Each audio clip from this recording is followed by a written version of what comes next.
कर्पूरगौरं करुणावतारं संसारसारम्। ओम शिवाय, जय माता दी। पुनः स्वागत है आप सभी का हमारे बहुत प्यारे से तुला राशि के जातक। एक बहुत बड़ा रिलीफ जो है हम सभी के जीवन में जो है उसकी शुरुआत हो चुकी है, क्योंकि 28 जुलाई से जो मंगल केतु वो कॉम्बिनेशन सिंह राशि में बना हुआ था, फाइनली वह ब्रेक हुआ है, वो टूटा है।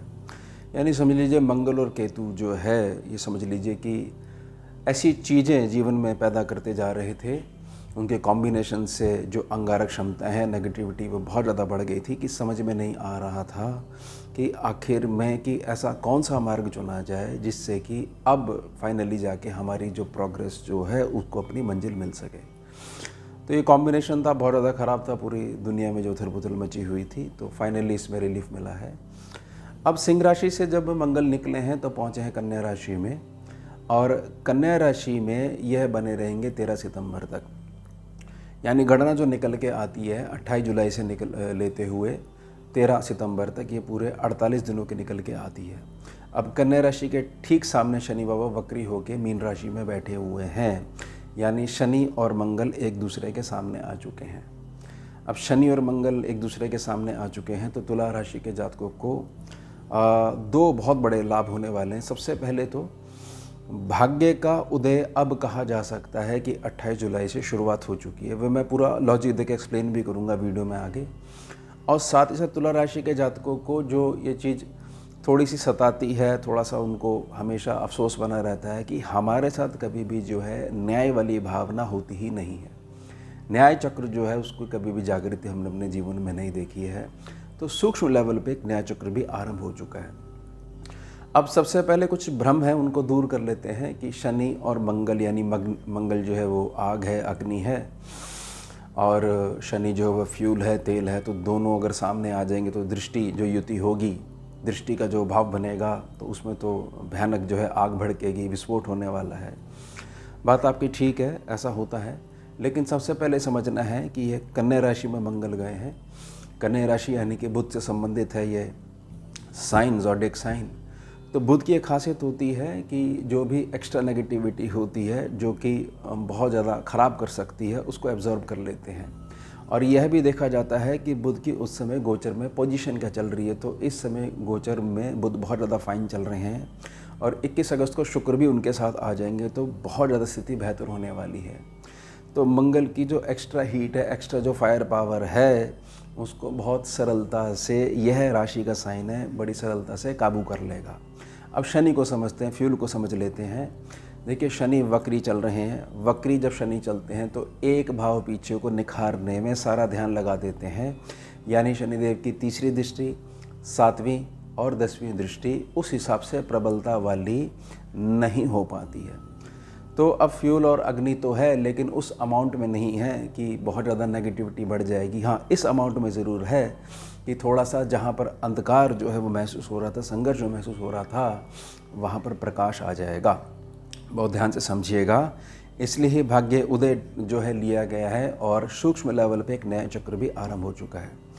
अब मंगल का शनि का जो ये कॉम्बिनेशन है, सीधी दृष्टि जो मिल रही है, इससे 5 बड़े परिवर्तन आने वाले हैं। उनको मैं समझाने के लिए प्रार्थना करूंगा, और साथ ही साथ ये परिवर्तन 48 दिनों के बाद भी लागू रहें, और क्या चीज़ हमारे को विशिष्ट रूप से ध्यान बना के रखनी है वह भी मैं प्रार्थना करूंगा। सबसे पहले समझिए मंगल को। मंगल 12वें भाव में कन्या राशि में लाभ स्थान से केतु की संगत से अभी निकल के पहुँचे हैं।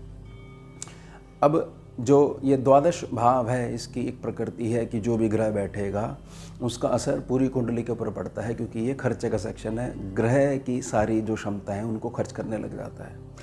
अब इसमें क्योंकि शनि वक्री चल रहे हैं, इसलिए सीधे दृष्टि है, उसका कोई भी टकराव नेगेटिव रूप में नहीं होने वाला है। इसलिए समझ लीजिए कि जो एक जिद्दी स्वभाव होता है अपने लक्ष्य की प्राप्ति के लिए, यानी कि सोया हुआ इंसान है, उसको जगाने का प्रयास यहाँ पर मंगल जो है 12वें भाव में कन्या राशि में पहुंचकर यह प्रयास करने वाले हैं। ये ध्यान बना के रखिएगा कि इसको ऐसे मत लीजिएगा कि काम बिगड़ने लग जाएंगे। मैंने लॉजिकली बहुत सरलता से प्रार्थना करी है, समझाने की मैंने कोशिश करी है। साथ ही साथ समझिए कि जब मंगल की बात होगी तो जहाँ पर उनकी राशि पड़ती है तो राशि वाले जो भाव हैं उनके ऊपर भी बहुत ज़्यादा फर्क पड़ने वाला है। अब जो धन स्थान है, धन स्थान पे जो वृश्चिक राशि पड़ती है, मंगल का ही घर है, तो धन स्थान की इम्प्रूवमेंट किस बेस पे होने वाली है, इसको बहुत सरलता से समझने का प्रयास करिएगा कि आसपास जो आपस की लोकेलिटी है, जो आपका एक सीमित संपर्क क्षेत्र है, क्योंकि मंगल जो है 12वें भाव से संबंध रखते हैं, वह क्षेत्र थोड़ा सा बढ़ने लगेगा। और थोड़ा सा समझ लीजिए कि जहाँ करंटली अभी आप निवास कर रहे हैं उससे दक्षिण दिशा की तरफ या काफ़ी दूरी पर आपके संपर्क बनेंगे, और संपर्क बनने के साथ साथ धन को जोड़ना शुरू कर देंगे मंगल देव। ये याद रखिएगा कि 12वें भाव में मंगल इस समय कंडीशन पैदा करेंगे कि आप अगर ठान लोगे कि यह कार्य करना है, उसके लिए संकल्प शक्ति में बिल्कुल भी अभाव नहीं आने दोगे तो वो कार्य सिद्ध होगा ही होगा। बिल्कुल मत भटकेगा कि मंगल और शनि जब सामने होते हैं तो बहुत सारी चीज़ें खराब हो जाती है। नहीं, जो टेक्निकल ऊर्जा जो होती है ना, टेक्निकलिटी होती है, छुपे हुए जो गुण होते हैं, इसको भी दोनों ग्रह अपनी युति से, चाहे वो दृष्टि में हो चाहे किसी भी प्रकार से युति हो जाए, तो बाहर निकाल देते हैं। अब जहाँ पर जो आपका तीसरा भाव है वहाँ पर धनु राशि पड़ती है। यहाँ की विशिष्टता बहुत ही अलग प्रकार की होने वाली है, क्योंकि ये सूक्ष्म यात्राओं का भी, छोटी यात्राओं का, आपकी निजी प्रकृति का, और कहीं ना कहीं आपके छोटे भाई बहनों के साथ रिलेशन है, भाई बंधुत्व वाली जो भावना है उसको भी इंगित करता है। और यह भाव सीधे तौर पर सम्मुख होता है भाग्य स्थान के। मंगल की चौथी दृष्टि पड़ रही है, शनि की 10वीं दृष्टि पड़ रही है। इस बात को बहुत अच्छे समझिएगा कि आपकी यात्राएं होनी ही होनी हैं, लेकिन उन यात्राओं में बहुत सारी चीज़ें जो समय के प्रभाव से आपकी खो चुकी हैं। सम्मुख व्यक्ति, क्योंकि आपकी जो असल जो पहचान है वह है आपका गुण, ईमानदारी वाला गुण, उसको पहचानेगा। और बहुत सारी चीज़ों में जो आप रिस्क नहीं लेना चाह रहे हो वह स्वयं बेस बनाएगा आपके लिए। ये प्रकृति इस प्रकार के संपर्कों को पैदा करने वाली है आपकी ज़िंदगी में। तो आप जो बहुत सारी चीज़ों पे ऐसा हो चुके हो कि ये सोचना ही बेकार, ये मार्ग ही बेकार है, ये हमारे लिए बना ही नहीं है, इस मार्ग में जो है इतना पैसा लगता है और इतने साधन होते हैं, हम तो जो है अपनी सूखी दाल रोटी चला लें, वो ही बहुत है, वही क्लियर कर दीजिए। लेकिन अब न्याय चक्र की जब बात करी गई है, भाग्योदय की बात करी गई है, तो यहाँ पर ये तीसरा सेक्शन यानी धनु राशि जहाँ पर पड़ रही है बहुत बड़ा रोल निभाने वाले हैं। उसके पश्चात मंगल और शनि किस प्रकार से आपके छठे सेक्शन को प्रभावित कर रहे हैं, इसको समझते हैं। देखिए, मंगल की जो दृष्टि यहाँ पर पड़ रही है, जहाँ पर मीन राशि शनि बाबा वक्री होकर बैठे हुए हैं, तो शनि इस समय आपसे दो चीज़ें बता रहे हैं कि छठे सेक्शन की जिम्मेदारी मेरे पास है। बिल्कुल भी इस बात पे टेंशन लेने की ज़रूरत नहीं है कि क्या होगा, खर्चा कैसे चलेगा, थोड़ी सी लेनदारी देनदारी है, बहुत डिस्टर्बेंस, उससे मानसिक जो है स्वास्थ्य मेरा खराब है। शनि जो है अपने एक भाव पीछे यानी जहाँ पर कुंभ राशि है उसको निखारने का प्रयास कर रहे हैं। सबसे पहले चीज़ें जो है संतान पक्ष की तरफ से जो नेगेटिविटी आ जाती है, जिसके कारण से जातक कहता है कि चलो मेरी तो एक आयु हो चुकी है, मेरी संतान का जो होना चाहिए वह ही हो जाए, तो शनि बाबा उसको ही निखारने का प्रयास कर रहे हैं। और ज़रूरी नहीं है कि शनि देव जो है जो कृपा करते हैं वो सम्मुख जो है बड़े लॉजिकली जो है एक्सप्लेन हो, थोड़ा समय बीतता है तो चीज़ें समझ में आने लग जाती हैं। अब मंगल इस स्थान को जो प्रभावित कर रहे हैं, मंगल ये चीज़ समझ लीजिए आपके अंदर संकल्प शक्ति को बढ़ाते हुए आपकी जहाँ पर जो कर्म क्षेत्र है, जहाँ पर आपकी असल पहचान होनी है, उसकी तरफ लेके जा रहे हैं। याद रखिएगा इस बात को कि आपके अंदर छुपे हुए जो गुण हैं पूरे 48 दिनों तक ये मंगल और शनि मिलकर निकालते ही रहेंगे। बहुत ध्यान से समझिएगा इस चीज़ को, कहीं ऐसा ना हो कि आपके सम्मुख मौके आए, अवसर आए और आप टाल दीजिए कि नहीं इतना लंबा मैं ट्रैवल नहीं कर सकता, मैं पहले भी वहाँ जा चुका हूँ। तो यही चीज़ है नेगेटिविटी। जब आपने प्रयास ही नहीं करा है, गए ही नहीं हो, तो आपने निर्णय कैसे निकाल लिया, और निर्णय भी निकाल लिया केवल एक बार के प्रयास से। उसके पश्चात बहुत ज़्यादा इम्पॉर्टेंट है मंगल की अष्टम दृष्टि, यानी यहाँ से मंगल जो है 7वें भाव को देख रहे हैं। यहाँ पर मेष राशि है, ये 7th सेक्शन है, ये कहीं ना कहीं हर महीने जो आपके पास जो पैसा आता है उसको इंगित करती है। तो ये समझ लीजिए कि यहाँ से भविष्यवाणी यह हो सकती है कि आने वाले समय में जैसे मैं प्रार्थना कर रहा हूँ वैसे अगर आप स्वीकारते हो तो मासिक आय में बढ़ोतरी होनी ही होनी है। अब भाग्य उदय और न्याय चक्र लिया गया है, तो आपके अंदर छुपे हुए जो व्यापारिक गुण है, व्यापारिक कुशलता है, वह भी समय बीतते बीतते जैसे समय आगे बढ़ता जाएगा वह भी सम्मुख आने वाली है।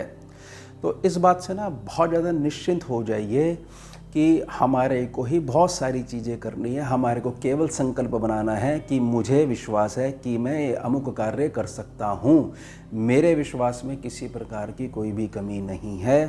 तो वहाँ पर आपको समझ में आएगा कि बहुत सारी चीज़ें जो हैं हमारे को ईश्वर के चरणों में जो है समर्पित करके आगे बढ़ के केवल अपने कर्मों पे ध्यान देना चाहिए। अब थोड़ी सी सावधानी क्या बना के रखनी है, क्योंकि मंगल तो मंगल है और ये कन्या राशि में बैठे हुए हैं। बुध और मंगल का किसी भी प्रकार से अगर मेल होता है तो कहीं ना कहीं समय समय पर एक सुधारक वाली जो क्षमता है वो बाहर निकल के आ जाती हैं, और वह क्षमताएं जब बाहर निकल के आती हैं तो क्रोध निकल के आता है। समझे आप मेरी बात को? इसी कारण से अभी तक आपको जो है थोड़ी सी विलंबता देखनी मिली है अभी तक। तो मेरी निजी प्रार्थना रहेगी, आपके गुस्सा करने से आपके जो पुण्य संचित हैं वो नष्ट हो जाते हैं। सबसे पहली इम्पॉर्टेंट चीज़ ये है, आपके क्रोध करने से जिस पे आप क्रोध कर रहे हो कि यह अव्यवस्थित है या अव्यवस्था है, वह व्यवस्था सुधर नहीं सकती है जब तक कि सम्मुख जातक आपका मान भी करे और ये रियलाइज़ करे कि स्वयं के करने से चीज़ें ठीक होती हैं। किसी को कह देने से अगर आपको लगता है चीज़ें सुधर जाएंगी तो बहुत कम चांस है, क्योंकि उसका समय नहीं आया, उसको वैसी अकल नहीं आने वाली है। तो प्रार्थना रहेगी, हमें व्यर्थ में क्रोध नहीं करना है, बल्कि हमारे को यह देखना है कि केवल मन मुस्कुराहट के साथ कैसे हमारे कार्य सिद्धि की तरफ जा सकते हैं। हमें केवल और केवल अपनी प्रोग्रेस पे ध्यान देना है। तो ये हो गया हमारा उत्तम विषय। मिलते हैं आपसे अगले भाग भी नए विषय के साथ। जुड़िए और जोड़िए। ओम शिवा, जय माता। भुजगेन्द्रहारं कर्पूरगौरं करुणावतारं